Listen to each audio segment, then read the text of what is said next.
Salutations, I'm Salutations77, and today I will be ranting about poor online game design, why I don't play very many games in the online genre. So, first step is defining what the online genre is, and that, for me, and the way that I'm utilizing it, is games with an online requirement to play, even when they have potential for people to play single player the entire way through. This also includes games that are competitive online games. So, the wide variety of online games that exist, from the single-player oriented to the group play or actual people playing with each other kind of online games. There's a whole bunch of them that on both sides that have an online requirement, and that's what we're going to be talking about today. I have two amazing friends of the channel in here, in my Discord chat. I'm currently definitely muted, but you'll start to hear them when I tell them to say hi. Killerfish and Sting, who both of them have been amazing friends of the channel. Sting has helped me a lot with the editing portion of my videos, and both of them have just been amazing people. I love chatting with them. And you guys can potentially end up in a video if y'all come in, join the Discord and chat with me. I try to be in general chat quite a bit, but I haven't been as much as of late. I would love to be in there more, but let's hop right in. So, say hi, guys. Yo, what up? Fish. Come. Fish. God dang it. So first thing to talk about here. Dang it. So, this is a Borderlands-centered channel, so let's talk about Borderlands for a little bit. So, I posted a poll not too long ago today, so it would be yesterday as the posting of this video. Talking about talking about the conversation that people have been having for if Borderlands should be an online-only game, when referencing like anti-cheats, what kind of anti-cheats should be permitted for a Borderlands game or utilized for it. Yeah, right. My opinion on this, when it comes to Borderlands, is shift is the worst thing that has ever existed on this plane of existence. Absolutely. Yeah, I can't even disagree with that. It is pretty rough. It's pretty bad. It's not got good connectivity, and if they use that for something large scale, it would suck even more. Oh yeah. Yeah. Shift. I mean, trying to play any of the games from Borderlands 1 to Wonderlands, none of them have good connectivity. I've had the best success out of Borderlands 1 and Wonderlands. Wow, that's weird. When me and Fish and a few other people I know played Borderlands 1 together, it always resulted in a random weapon, like whenever I would start an online match. So beforehand, like whatever slotted weapons I have, when I would load into an online match or start one and load into the lobby, I'd have a random weapon from my selected weapons removed. Yep. I say those have been the best experiences that I've had. Not to say that they've been good. But that's the best. That's some Gearbox stuff right there. I also just think Borderlands Online just kind of sucks. Like an online Borderlands game? Yeah, I mean, that's kind of... No, that's just like when you go into like co-op. It just kind of sucks. I guess. I mean, that's subjective. I think it's fun with other players. I think there's a lot of... The game can be a lot of fun with other players in the game. The issue is, like, there's a lot of co-op mechanics well, there's a lot of things that are just taken out as mechanics when you're playing in co-op. So, yeah, staying in the same lobby doesn't exist when you're playing co-op. You have to constantly rejoin, and that's super annoying.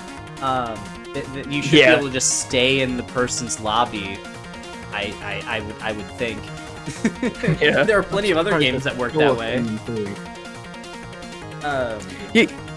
We also didn't get separate loot drops until 3 either, which is, kind of rough. Well, I can understand not having separate loot drops if the goal was to make the game more difficult in that regard. It does kind of balance out the difficulty of the game. Now, does it make it more fun to have access to more gear? Then yes, that is true. But I feel like there is a balance to it, and I understand why some people would enjoy that better, or enjoy that more than having cooperation. Yeah, right. The option's still nice to have. At least they don't delete your items. Yeah. Except for in BL1. But that's... Twice. Thank you, Gearbox. There are games like Path of Exile 2 that have an item deletion mechanic, but they also have server connectivity issues. So with the item deletion mechanic, if you die, and then everything on the ground gets wiped. And all the enemies respawn except for the bosses that you killed on that map. So if you kill a boss with your story kill and you don't get to pick up the loot, which they have weighted drops from the story kill, then you just lose items and you're probably not going to get them again for a long time. That sucks. That's silly. Yeah. That's silly. It's rough. And it's also very dumb because the game connectivity could just kill you. Heck, there were a couple times where I was playing, I think last week, where the game would freeze and I would just spontaneously combust.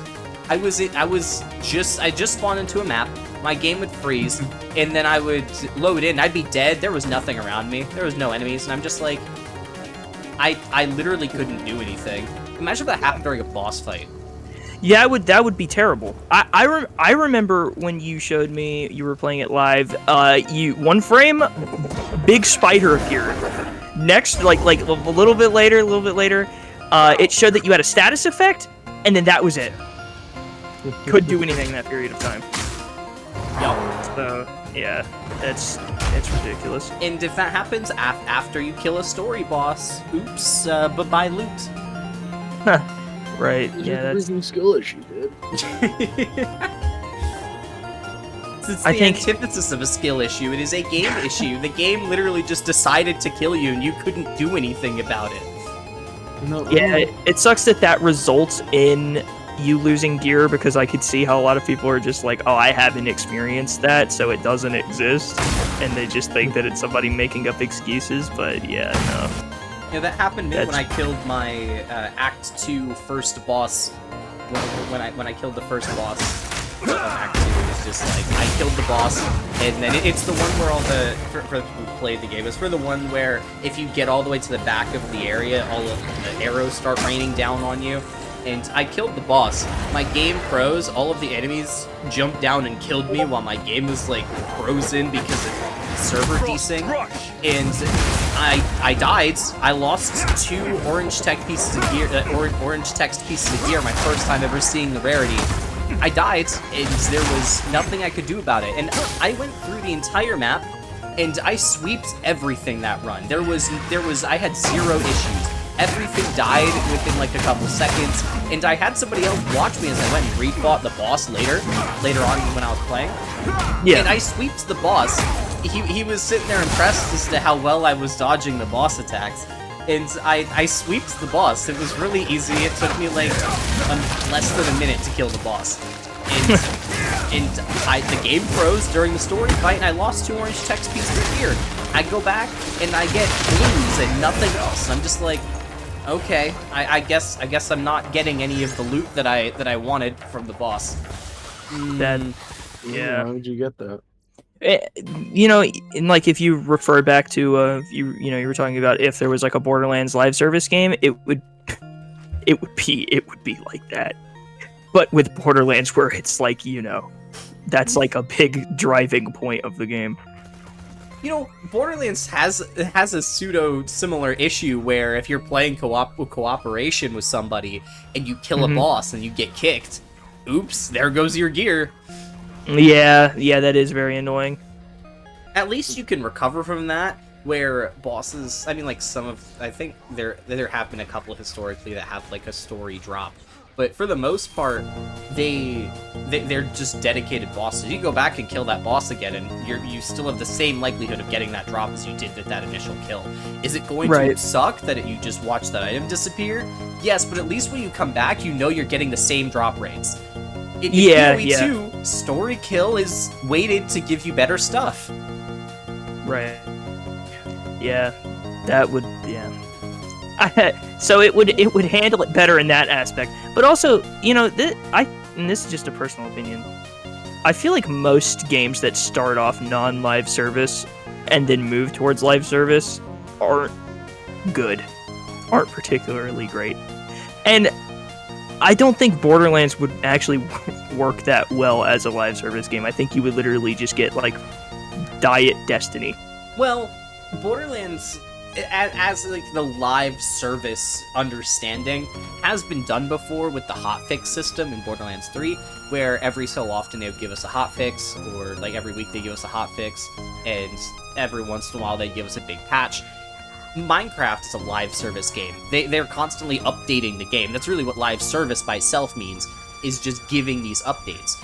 But the issue here is that, I mean, like, you could see it with Borderlands 3. People who had mid to bad network connection were sometimes just, like, reverting back to previous versions of the game on accident because they disconnected from the internet and their hotfix disabled. That's rough. There were several people who complained about it with the Haunt, with the Bloody Harvest event when that was running, where they would run the content, like they would start up their game, they would see it there, they would enable it, they would collect all the things, and then they would like save quit and come back because they were going to, like, they got off and they were getting back on the game, and they would load in and Bloody Harvest wasn't there, and they were just like, what? And they couldn't connect to Shift, and they couldn't play Bloody Harvest. Yeah. That's messed up. I think that, like, I don't even trust Borderlands or like Gearbox to make a good, just like normal Borderlands game, let alone changing kind of like the formula of stuff would be rough. Yeah. Also with like this kind of with like how this works, right? Like, because like Borderlands Online would mean that it's always online. Yep. Or what would that? Yeah. So I feel like when you swap to an always online, like I'm coming from a background of putting way too much time in Fallout 76, and it's notoriously awful. But like I immediately think about that because like when I think of Fallout, I don't think of Fallout 76. Obviously, I just don't see how it fits together very well. But then they make it, and it's even worse than you can imagine. Yeah, ESO. Yeah. It's less egregious because the actual like content of the game, a lot of people say is better in that regard, but it's like it's still an issue. The gameplay, the game changed entirely from the Elder Scrolls formula. It's completely different. It's a lot more like a WoW style first person game than it is a Elder Scrolls game. Yep. And with Fallout 76, it is literally not even close to being, like, even thematically, it's barely. It's so disconnected from the story that, like, if you're pulling from any aspects of anything that you like, the references you're getting are very limited and kind of bound because it takes place before a lot of the story was established. So you only get to see the starting points of storylines that get expanded in later games, but if you're like new, because a lot of people after the Fallout show came out, they came straight to Fallout 76 because it was the most recent game. It's not connected to the Fallout show in any way whatsoever. It's like as disconnected as you could possibly get. But like if they made Borderlands Online, I feel like it would be something like that. And like I don't think a lot of the reasons I play online games is because it's online. It's just because it's a part of a franchise I already enjoy, or I can play it with friends. But you can already do that with Borderlands. I feel like a lot of developers have been taking this idea of, hey, this is an online game, and using that as a supplement for having poor content or having lesser content in their games. Yeah. I mean, it is. I find it true that like a game can suck really hard, but as long as it's online, it's fun. It can be more fun. But yeah, that should not be a reason. That's like a.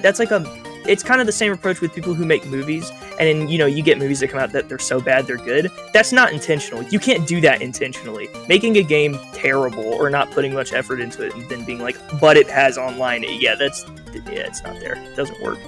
I mean, there are some games that 100% rely on that cooperation, and they are fun, like Content Warning and Lethal Company. Those kind of require you to have that online atmosphere, but the game itself is a multiplier to that online aspect of it, to that play with other people, or Among Us even. It relies on that cooperation style of gameplay, but it amplifies it with the way the game is designed.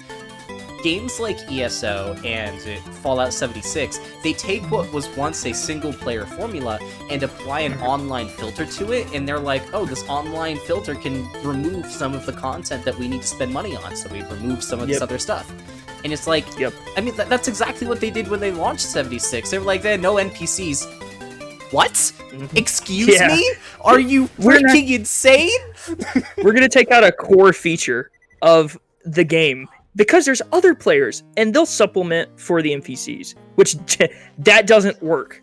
That doesn't work. But yeah, that was the thought process. I feel like a way to fix a lot of these games' issues, going back to PoE 2, where the issue in that regard was the item deletion to server connectivity issues, is having a single-player variant of the game, which Borderlands has. Borderlands has that single-player option where you don't have to play online to play the game. Now, the whole hotfix thing made it a little bit of an issue during the game's lifecycle for Borderlands 3. But having it set up to where you have a single-player option, an offline option to play these games, and then you can play online when you want to play with your friends or play in a guild, then being able to have that dynamic of gameplay makes it a lot... it mitigates a lot of these issues, because you can go out and farm these bosses and go run the story boss without the risk of the game desyncing and just nuking the stuff that drops. It reduces the likelihood of you lost items from a desync issue. It allows you to play the game as intended in a single-player fashion. And like forced online, because like I think another thing that kind of goes like coincides with that is like games that could obviously operate offline but force you to be online.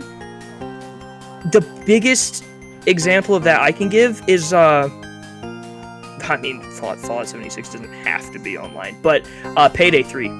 That's ultimately, you know, what killed, like, that was the downfall of Payday 3. But there's nothing. You would literally play in a lobby with bots by yourself, but be forced to play online. For what reason? What am I gaining from this? Who knows? I think forced online is really stupid, and I don't like it. Now, I probably wouldn't have played Path of Exile 2 or tried it out if I knew that it was a online-only game. I didn't know it at the time when I went and paid for the support package. Although I do enjoy a lot of the things that they're doing with the genre and the way that they are responding to their players when it comes to issues. So I would have supported them anyways. I am glad that I supported their content. But there are issues that I have that I want to talk about. I came from playing Diablo on Xbox, and that's where I had this idea that there is probably a single-player variant of the game, because Diablo on Xbox, or on consoles, has a offline single-player variant of the game, or offline co-op that you can play. It has that built in. You can play it with disconnected from the servers, just offline. And nice. It allows me to play the game and have fun. I can log on and just play whenever I want. Even if they took down the servers, I could still play. Right.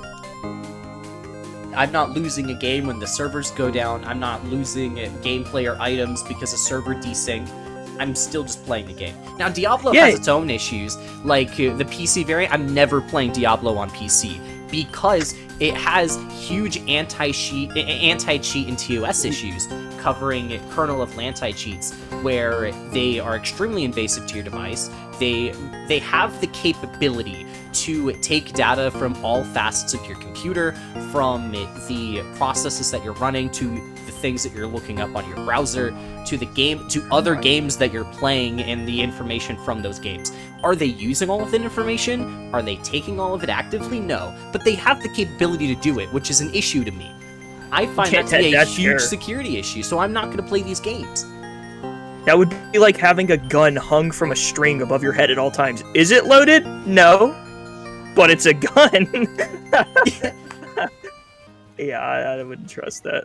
I mean, like, PoE 2, when it comes to their TOS, they do have some sketchy things in there, but the way that I saw it and the stuff that they mentioned, a lot of it was not stuff that they could actually enforce on people, and so I kind of just disregarded it. But having that wording in a TOS is still an issue. It's just, for me, it doesn't seem to be too much of an issue. It's something that I'm willing to compromise on if there's a game that I find to be something of extreme interest. Right. Although, there are other games, like League of Legends, where it is understandable to have that level of anti-cheat because of how bad the cheaters are in those games. Because the whole point of League of Legends right now is to be the esport game. You are playing this game to make money. And anti-cheats are a requirement to prevent people from cheating in these games. Right. Now, the cheating arms race is really difficult to have a conversation on.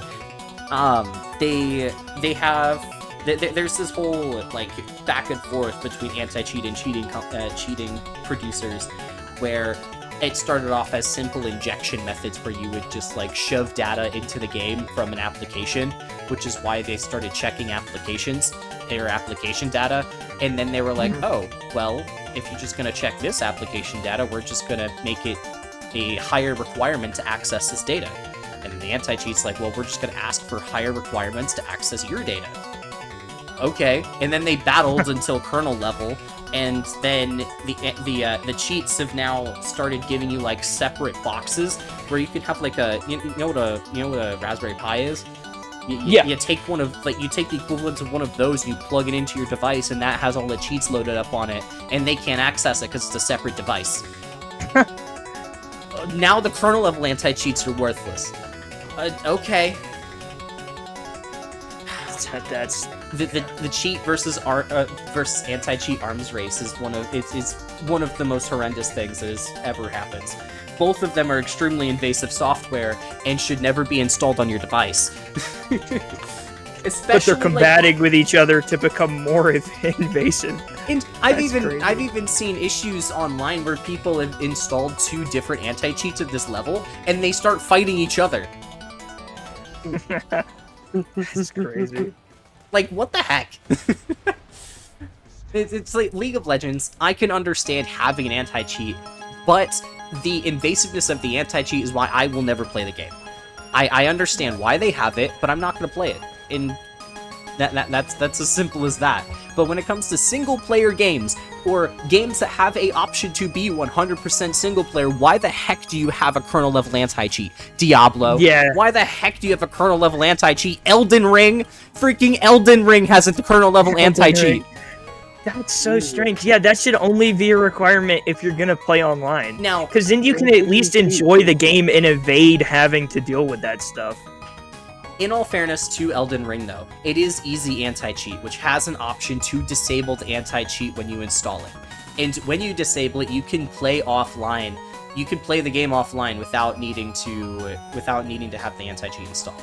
You would have to enable it to play online, but you can play with it offline and be just fine. And I feel like that's a good way of solving a lot of the issues with a lot of these games. Dragon Ball FighterZ, there is a no anti-cheat server system. Basically, you can play online without having easy anti-cheat enabled.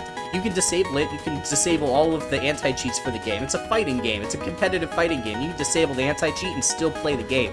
You're just not allowed to play with the other players who have it enabled. Anybody who has it enabled, you just can't play with them. I feel like that is one way of solving the issue. I personally don't like it because it still requires the kernel level anti-cheat to be on your device or to be enabled before you disable it. I don't like that, but it's understandable. Yeah, I feel there's some compromise there. The best way to solve this issue, though, is having a server-based anti-cheat, because a lot of the times, those are not going to be as invasive. They're going to be calling for information from your device, but you could just tell them no. Yeah. For a lot of the information they request for, you could just tell them no. You could prevent them from taking information, but with the server-based anti-cheats, they're mostly checking your character data, which they already have because it's server-based. Right. You have to be saving your data through the game servers to be able to play on the server. Now, right. I feel like having an offline copy of these characters, like Diablo 2 did it really well. The remaster of Diablo 2, where there is an offline variant of the game that you have access to, that you have separate characters for, and you can play with other people in that realm. It's just only other people that are in that realm. While if you go into the online realm that is for everybody playing together in that guild or online MMO fashion, you have to have all of your data saved on their server. Sure, you might lose your characters if it's on that server, but I feel like that's a compromise I'm willing to have to be able to play with other people in a lack of cheating environment, while not losing my personal data to these companies and having to give them a whole bunch of information about my computer. Yeah. I think that would be a fair compromise as well. I think also when it's server dependent, well, it depends. Like, there's also like when it becomes server dependent for that kind of stuff. I don't know if this is a thing for Path of Exile, but I know coming from like TF2, you couldn't play online because the anti-cheat, like being like the back security was like practically non-existent, and community servers actually let you pick up where devs of the game fail. And I'm not saying that that's like a problem with Path of Exile, but that's also another upside to it as well. You can implement on things. Yeah, I feel like there are a lot of games that have this kind of issue. With Black Ops 3, I think it was, there is currently an active exploit where people could just get access to your computer by playing with them in the same lobby. Mm-hmm. What? That is an active issue. Crazy. And I think it's the third one. I don't remember which game it was. It is. It's Black Ops 3's. I've heard the main problem being with the zombies, because that's why people still play it. But yeah. Yeah, and there have been independent people who've made mods for the game that fix that issue and prevent that from being an active issue. But Activision goes after those people. Yeah. Ridiculous. They fixed your game and allowed more people to play your game, but because they're not giving you all of their data because of the anti-cheat, all of a sudden you're just like, no, we're gonna freaking get rid of it. I hate that. It's probably not the actual reason. That's just me freaking ranting. But that is an active issue, and that's extremely freaking stupid. Yeah. The part that... The whole anti-cheat thing, I don't understand why games like Elden Ring have an anti-cheat. Is the online scene that competitive? Do people, like... Is that, like, a big thing? Elden Ring PvP? Yeah. I wouldn't know. I don't really play it too much. Yeah, I enjoy the game when I was playing it, but I just haven't had time to sit down and play that game. That's fair. Yeah. Yeah, I don't know.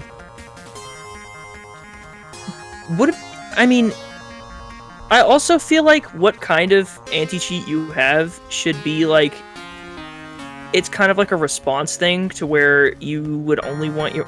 Well, then that creates problems as well. Having an anti-cheat is kind of tricky. I think the best like solution is like what you mentioned, where it would just be like a set of separate whatever level you're willing to do. Because like otherwise, if it's a response thing where it like there's a big cheating problem, it turns into an arms race.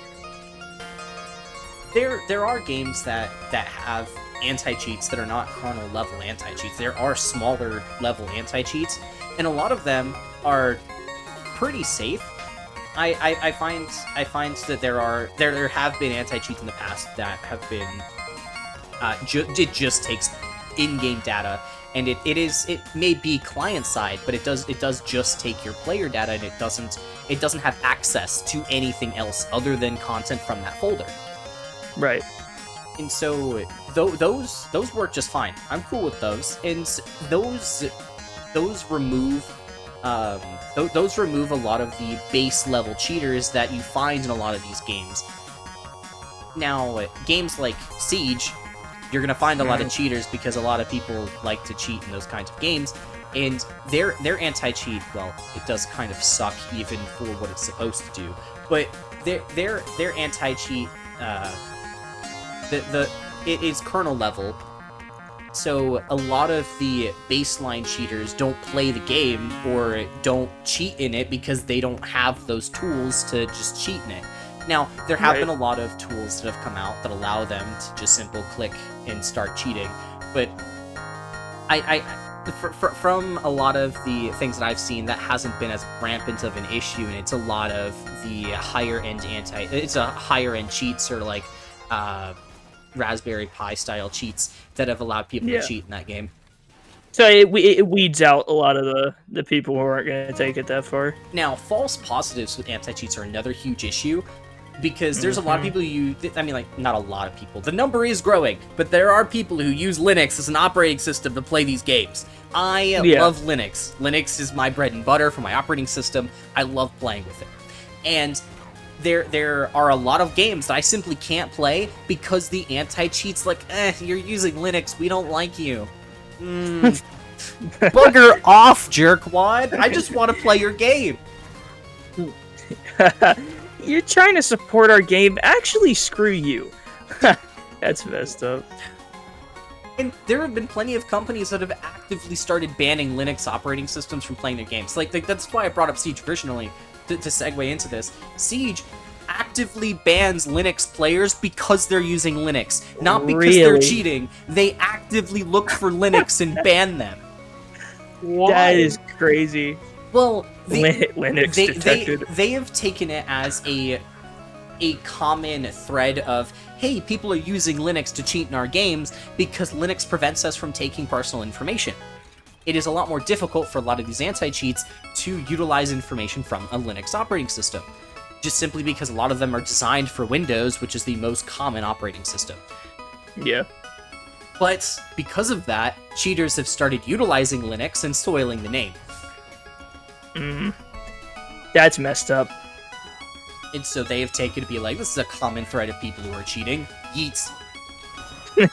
Well, I know that it's a problem with other games as well, but at least you're not missing out on much with Siege. Yes. There's a whole list. There's a whole list of games. Like, there's a website dedicated to it. Linux anti-cheat list or something like that. I'm searching this up. Are we anti-cheat yet? Oh, there have been updates. That's cool. They have a list of games that have, like, it tells you the support status for Linux systems, whether they support Linux or not, what anti-cheats they use, how these anti-cheats detect whether or not these operating systems are Linux or not. It has like notes on it has notes on how these games play, or how it triggers anti-cheats for Linux to be able to play these games. Yeah. Like, for example, Halo Chief Master Chief Collection is supported, but it runs Easy Anti-Cheat. Easy Anti-Cheat is one of the common ones that they use to prevent Linux players from playing these games. It supports Easy Anti-Cheat. You have single-player co-op and custom matches as the notes for it. This is updated 2 years ago. Okay. And then next on the list we have Fortnite, which denies Linux players from playing the game. It uses Easy Anti-Cheat, and the notes here, it says works on Xbox Cloud. I don't know why that's because you can use Xbox, the Linux version of Xbox Clouds, and it allows you to play the game. Okay. Yo, dude, I haven't played Fortnite in a hot minute, like long time ago. Probably last time I played was like the original Season 7. I know that there's actually been chapters and it's like rolled back multiple times, but there used to be a problem in that game where just standing on certain things would make your character do irregular movements, and you'd get banned. So, you know, I couldn't imagine how actually using something that might trigger the anti-cheat would actually just destroy. We have Apex Legends, which denies Linux players. It runs easy anti-cheat, and Hyperion. The Hyperion Corporation has infested his joins in the anti-cheat arms race. in the sky of all these games, Helios Station's up there. This was last updated 4 months ago? Okay. Good lord. But there's a lot of games that have these issues. BattleEye is one of the bigger haters in that regard. I didn't know that Ark utilized BattleEye. Also uses VAC. DayZ utilizes BattleEye and VAC. Dead by Daylight uses the anti-cheat. Destiny 2 denies Linux players that utilizes BattleEye. Vermintide 2 is broken? What? What do you mean it's broken? When did it break? Oh, okay. So it doesn't work on Ubuntu Linux systems, but for the most part it should work on other things, and the notes for it is it's complicated. What? What do you mean it's complicated? Oh. That's a good description. It's a giant comment thread about people trying to debug it and fix the issue. But for the most part, it works on Linux. It's just it doesn't work on Ubuntu Linux systems. There's some of them that are like that. I don't really hate on these companies when this is an issue. It's not their fault. In that regard, it's them trying to fix a bug or an issue with a system that's not common. I can understand that. That's fine. Yeah. And it looks like the issue is just performance problems. It's not even like you cannot play the game. Yeah. There's no actual issue with it. It's performance issues, which that's understandable. I can get that. Linux is used by 10% of the people who play online games. So it's understandable for companies to not actively go out and fix these issues. I get it. It's not good for the money or anything like that. I get it. It's understandable. Yeah. Those were all the topics I wanted to talk about. Let me know your guys' opinions in the comments. This video went on for a little longer than I thought, but we actually got conversation this time. See y'all in the next one. Stereo Lotus 77. Like and subscribe. Stereo Lotus 77 signing off.